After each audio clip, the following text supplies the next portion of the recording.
Under the blinding white lights of a packed arena, when the music hits and the crowd begins to roar, there is a certain presence that commands attention before a single pose is struck. Dennis James was never just another competitor in the lineup. He was a storm waiting to unfold. Born in Heidelberg, Germany, Dennis carved his path from a young dreamer into one of the most respected physiques of his era. In a sport where only the most relentless survive, he built his body like a fortress, thick slabs of muscle layered with years of discipline, sacrifice, and obsession. His nickname, the Menace, wasn't given lightly. It reflected the way he walked on stage, confident, composed, and carrying the kind of mass that forced judges to take a second look. The late 1990s and early 2000s were a battlefield in professional bodybuilding. Giants clashed under the banner of the legendary Mr. Olympia, and Dennis stood shoulder to shoulder with the very best in the world. Against icons like Ronnie Coleman and Cutler, he never faded into the background. His physique was known for its granite density, massive delts, thick chest, sweeping quads, and arms that seemed carved from steel.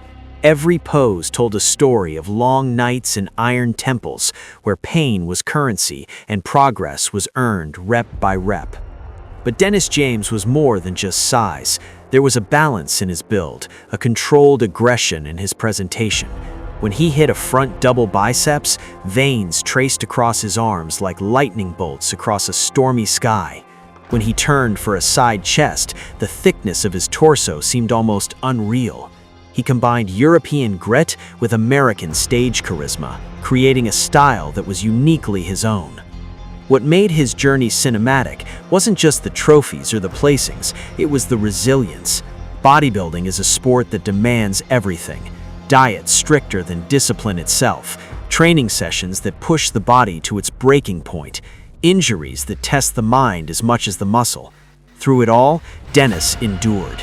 He competed across continents, built an international reputation, and became a global ambassador for the sport. After stepping away from competitive stages, he didn't disappear into the shadows. Instead, he transformed into a mentor and voice within the bodybuilding world. Through commentary, coaching, and media appearances, he offered insights forged through decades under the barbell. He became a bridge between generations, connecting the golden era of mass monsters to the new wave of rising stars. There is something cinematic about a man who builds himself from raw ambition into a living monument of muscle. The sound of clanging plates, the smell of chalk and iron, the quiet focus before stepping on stage. Dennis James lived those moments fully. His career is a reminder that greatness isn't just about winning, it's about showing up year after year, fearless among giants. And when the lights dim and the stage clears, the image remains. The Menace, standing tall, etched into the history of bodybuilding as a competitor who never backed down and never blended in.